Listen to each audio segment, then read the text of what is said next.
Ladies and gentlemen, welcome to the Steam deals for the 3rd of July 2011. I know we've only got a couple of hours left until these change over, but I thought I'd best get this out anyway, just so that people can make last-minute decisions if they've been hanging around. Bear in mind that I generally don't do videos on a Sunday. That's supposed to be my day off, so if I do a video on Sunday, then it's just because I felt like it, but don't ever expect them. Okay, here we go, folks. Kicking it off right now with Arma 2, 50% off, and this is, of course, the entire franchise covered by this one. So you've got Arma 2, you've got Operation Arrowhead, you get the British Armed Forces back, as well as the PMC, and it's quite nice. It's a very, very hardcore multiplayer shooting experience. I've got to tell you that for a fact. It's got a fairly large learning curve. It's pretty punishing, but it's also one of the most unique, and it has a very active community. So it is something you should probably look into. There's something called Arma 2 Combined Operations, which comes with Arma and Operation Arrowhead, and that is slightly cheaper than picking up Arma 2 and Operation Arrowhead. There is actually a free-to-play version of Arma 2, which contains most of the features of the original game. So if you're not interested in splashing out on this one, then you can just go for the free version. It's available. You just Google it. You should find it very, very easily. But otherwise, very hardcore, very realistic, and very much recommended experience. On the other hand, we've got Sniper Ghost Warrior, which is also 75% off. Now, this was released at a fairly budget price initially, and is now an awful lot cheaper. Now, while it does contain some reasonable sniper gameplay, it suffers from two things: being appallingly linear to the point where there are invisible walls all over the place, and having really bad AI. It does have its moments, I have to say. Admittedly, if you want sniper gameplay, I would try Sniper Elite instead, which in my opinion is a much better, if somewhat older, game. Defense Grid The Awakening, 75% off. I would say this is the best tower defense game I've ever played, honestly. It's very, very polished indeed. There are a bunch of map packs also available, which are also on sale for basically nothing. In the UK, those map packs are 19 pence each, so there is a lot of gameplay here. And what I would like to say is that unlike a lot of tower defense games, this is very much story-driven and character-driven. You've got a British AI computer thingy talking to you throughout the levels. He is incredibly funny. The dialogue is very, very good. The game is really well balanced. It looks great, and the levels are highly challenging. It does not have any multiplayer, so the replayability is questionable to say the least, but for that price, I would definitely go for it if you haven't played it. If you've never played a tower defense game before either, this would be a great way to start. Two Worlds 2, 66% off. Now, this had mixed opinions from a lot of people. I have to say, I have not had the chance to play this particular title. I am told it is much better than the original, although the storyline and the voice acting are still extremely cheesy. It has an awful lot of depth, and it does have multiplayer, which a lot of these grander scale CRPGs on the PC these days don't actually have. So that is certainly something to consider. Have a quick look at some YouTube videos and maybe read some reviews before splashing out on it. It is fairly cheap, although it might still be worthy of consideration. As I say, it is very much a split opinion on this game. Some people absolutely love it. I haven't had the chance to play it, unfortunately, and others condemn it as worthless. Tropico 3, 75% off, which includes the expansion, also 75% off right there. You can pick up the package nice and cheap.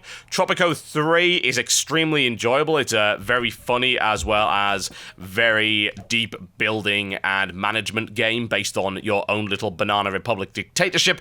However, I really dislike the AI of the workers. I can't stand it. I think the building mechanics are really irritating for a lot of the game, and they did, without question, reduce my enjoyment of it. That said, there's an awful lot there available in terms of campaign options, particularly if you get the Absolute Power expansion. And it could definitely do an awful lot worse than picking this one up if you're looking for some SimCity-style action with a dictatorship twist. Men of War Assault Squad, 75% off. This is without question worthwhile if you're looking for something a little bit different in terms of World War II RTS. For me, Men of War is more like playing a 3D advanced version of Commandos as opposed to playing Company of Heroes. You don't build things in Men of War. It's a set of missions where you go around with a certain number of units that you start the game with. You can recruit new units as you go through or hijack vehicles and things like that. It does have an extremely good multiplayer component as well as new co-op skirmish games. It's very unique.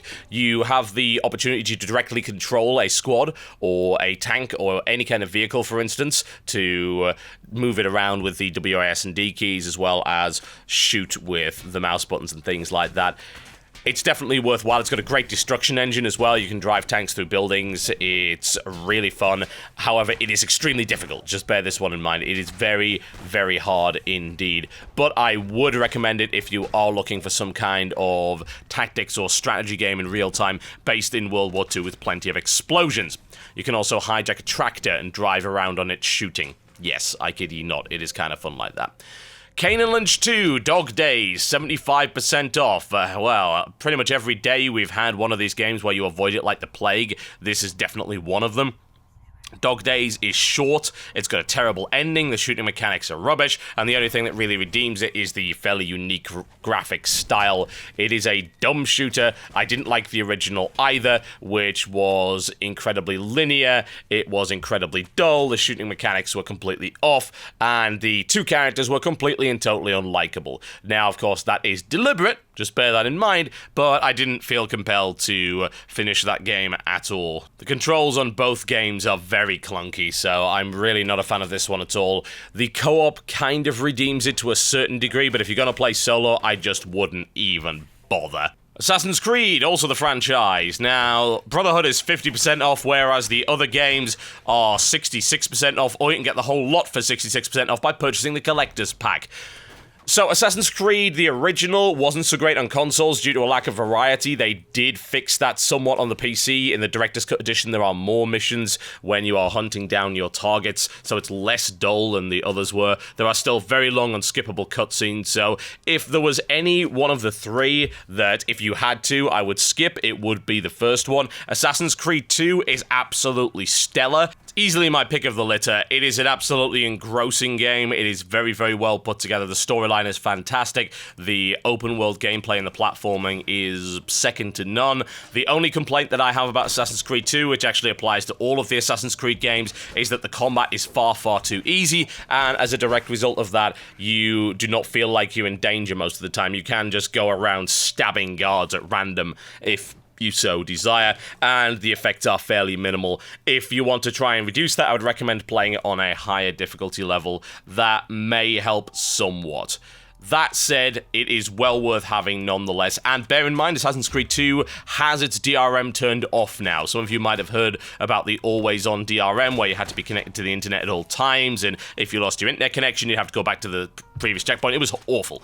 That is now gone for Assassin's Creed 2, so if that is what was stopping you buying it on PC, then I would suggest that you go for it now. It's a very, very good price indeed. Those of you wondering if you need to have played the first game in order to enjoy number 2, I wouldn't say so. There are certainly some callbacks, but you can just pick up 2 and go for it, and you're not going to miss all that much. It's very easy just to read up on the events of the original Assassin's Creed, and there are plenty of flashbacks available as well for the main character. Last but by no means least, Assassin's Creed Brotherhood. This one is also really, really great. Some people say it's not quite as good as number 2, but I still enjoyed it an awful lot. It has one city, a massive city, the city of Rome, and that's great fun to explore. An awful lot of management stuff as well. You can actually manage your own guild of assassins, send them out on missions and things like that later on in the game, hence the name Brotherhood. You can rebuild Rome, and it also has a very cool multiplayer mode, I might add, which is based on a game called The Ship. If you've heard of that one, it's very similar to that. You basically have a target that you are hunting, but someone else also has you as a target, and it is difficult to tell who is who and things like that.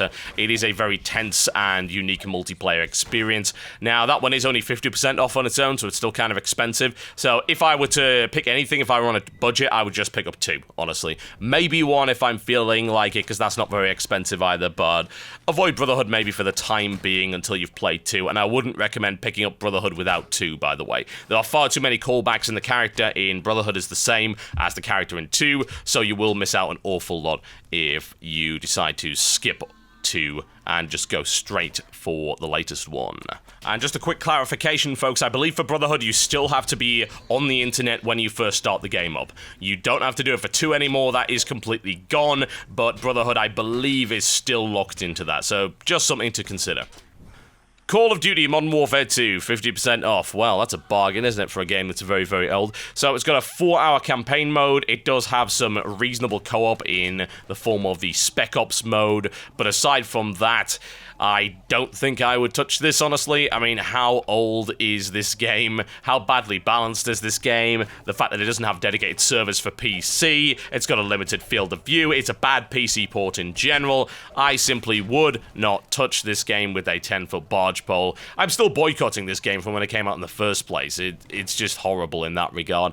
It's one of those games that is still very popular on console, not so popular on PC, and of course on PC it's full of freaking hackers, so I certainly would not recommend this game at all. Transformers War for Cybertron, 75% off. This is something that I actually recommended in my top 10 games of 2010, because I think it was highly underrated. It is a very, very nice game in general. It's got a lengthy campaign with a 3-player co-op mode. It's extremely faithful to the original Transformers. It is not the Michael Bay version.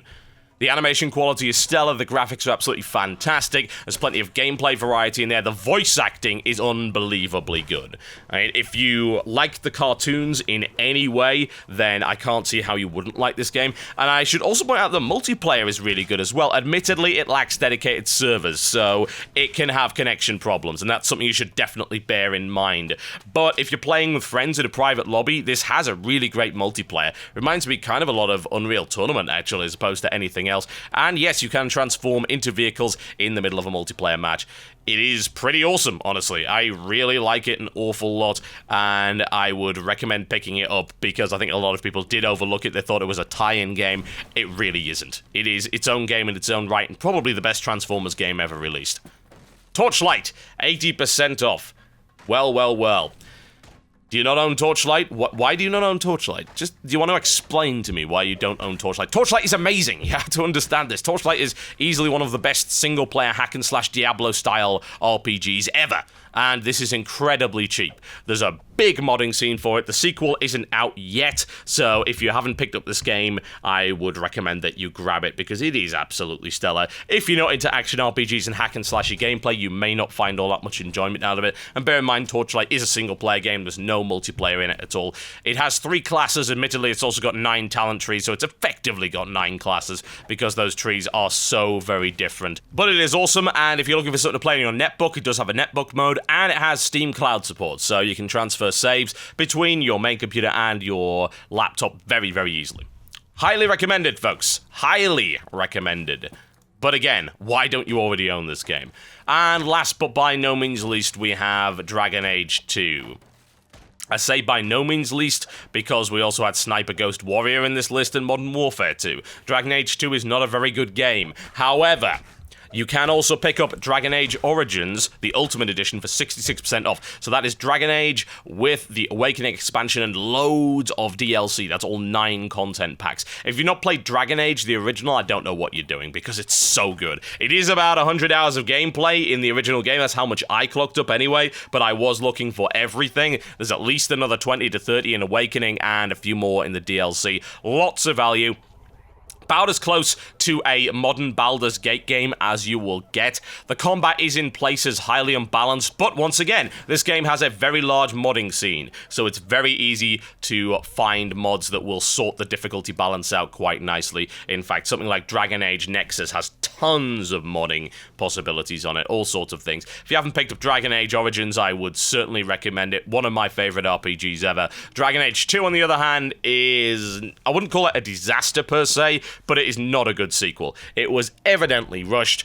It is fairly dull. It's generic. The combat is all over the place. The balance is all over the place. You've got enemies that just spawn into the battle for no apparent reason. It's very jarring, for one thing, on the immersion, and second, it makes the actual balance very, very difficult, considering that everything's now cooldown based, so your heals run like a 20-second cooldown. If you play it on higher difficulty modes, you will just get your ass spanked. If you play it on lower difficulty modes, it's far too easy. It is badly balanced, and also there is an awful lot of reuse. There are a lot of side quests which are very, very boring. They are in the same locations. They are highly linear.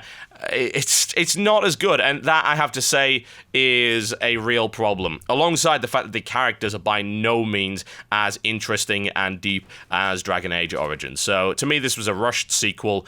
I wouldn't say that I would blame consoles for the problems here. It's really just more inherent design flaws and philosophy as opposed to the fact that it is a port. So yeah, avoid Like the Plague as far as I'm concerned and get Origins. You will not regret it. Or maybe you will, because you kind of like your free time. You would have just wasted it anyway.